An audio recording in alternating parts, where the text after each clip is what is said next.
Hello guys, hope you're well.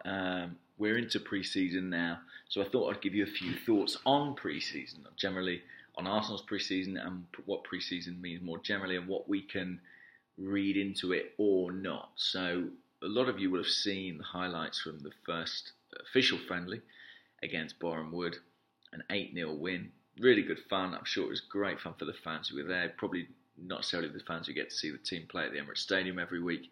A lot of young supporters, and I'm sure that was a great day. And there have been, since then, it looked like there was a gap in our schedule. We wondered what was Emery going to have the team doing? Was he just going to be drilling them? Well, there have been two behind closed doors friendlies, one against Crawley, which was another substantial Arsenal win, and then one against Brentford, which my information says that we lost 2-1. Now, I suppose what's interesting is that after the 8-0 win, there was a kind of a lot of excitement. And then I just tweeted saying we lost 2-1 to Brentford, and some people are up in arms saying they can't believe it. How have we managed to do that? Well, I think you've got to take every pre-season result with a pinch of salt. And I think to a certain extent you have to take pre-season performances with a pinch of salt too. I saw Socrates coming in for criticism after the Boreham Wood game. I can understand that. I saw the highlights and he was barged off the ball, he was outpaced at times, but you cannot underestimate the degree to which a player like that might be just holding back a bit. Might be thinking, this is my first game back of a long season. I haven't done proper training yet.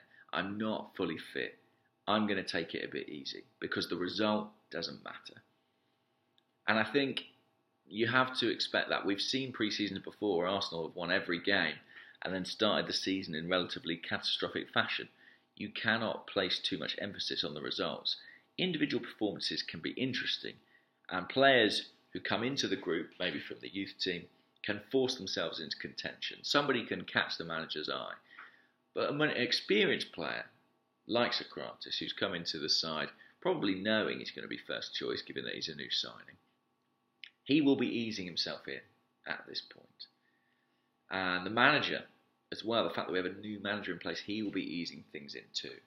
You know, everyone talks about Antonio Conte coming into Chelsea a couple of years ago, revolutionising things by introducing his system, the 3-4-3.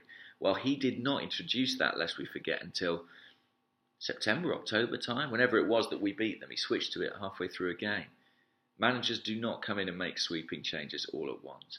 The fact that we're playing a certain system in our first pre-season friendly doesn't mean that much, ultimately. The fact that Aubameyang's on the wing, yeah, could be an indicator that he'll be there next season.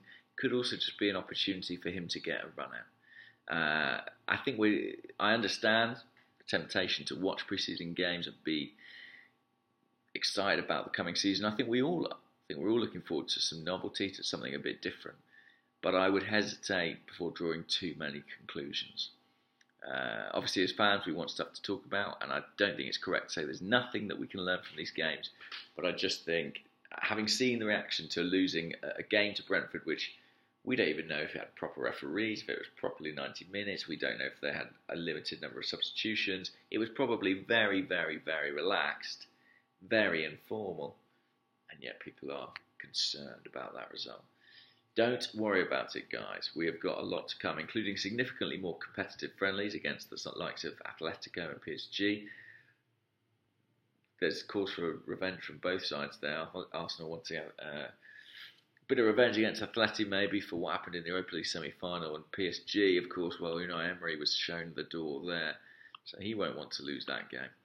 But it's all about Manchester City on the 12th of August. Before that, everything is kind of up in the air. So that's what our focus has got to be on.